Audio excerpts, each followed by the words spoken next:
Hey, what's up, everybody? Eric here. I'm out and about, but I wanted to make a quick video today talking about this new anthology book called Saints and Sinners coming out from the Rippaverse, and just the ridiculous concept, how it's blatantly obvious that Eric July is doing this because of the slipping sales of the Rippaverse, some of the underperforming things that he's put out there, and some of the DEI stuff that's going on, which I find incredibly obvious here when you look at one of these projects. The ones we're looking at right now is the Ingrid Valdez Girl Boss comic book from Alpha Core, coming out as part of this anthology, included in these stories. There's several stories in here.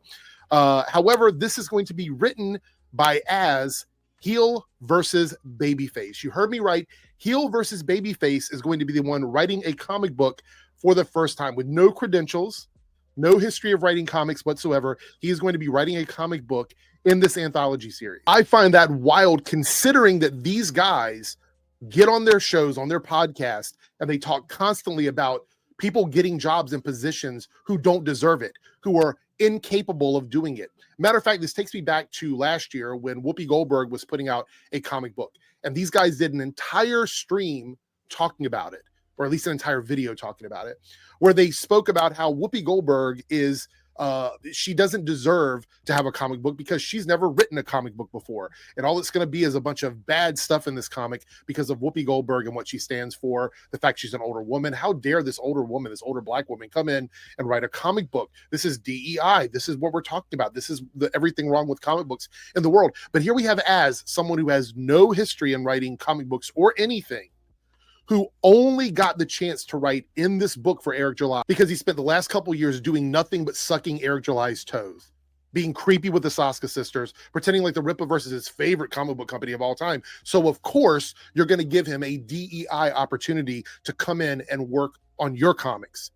Now, it shouldn't be a big surprise because Az's channel, HeelVsBabyface, is actually performing better than Eric July's channel, which has lost another 1,000 subscribers since the last time that we looked at his channel. So again, it comes as no big surprises that this anthology series has a bunch of people on YouTube who can bring in numbers to Eric July's comic books. And it gets even worse than that. If you don't remember, Eric July had a crash out where he claimed that Yellow Flash's comic book underperforming was no big deal because subscribers and followings and things like that, that doesn't necessarily mean it's going to bring money into your studio. It doesn't mean anything. It doesn't mean you're going to get sales because of that reason. But here's Eric July having a bunch of people, some of them in this group, who are there specifically because they have a big social media following, specifically because they have big outreach on YouTube. These are the reasons why they are there.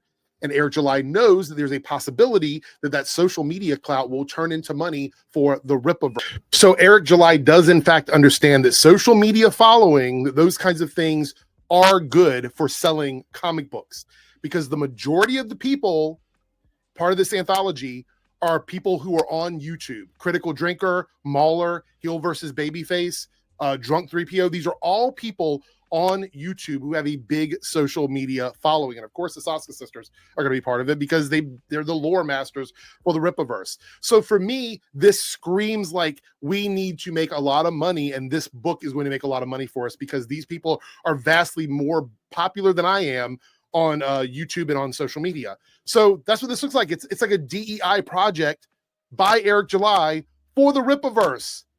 And it's crazy to me. The one that really shocks me is this one, the one we're talking about right now, HeelVsBabyface.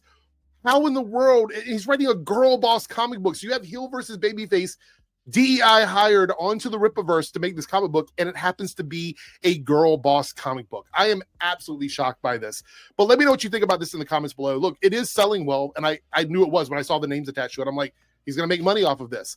But clearly this was done specifically for that reason and specifically based on DEI and social media following, which is something that Eric July claims he would never do. Why is HeelVsBabyface writing anything for the Rippaverse? It's kind of crazy.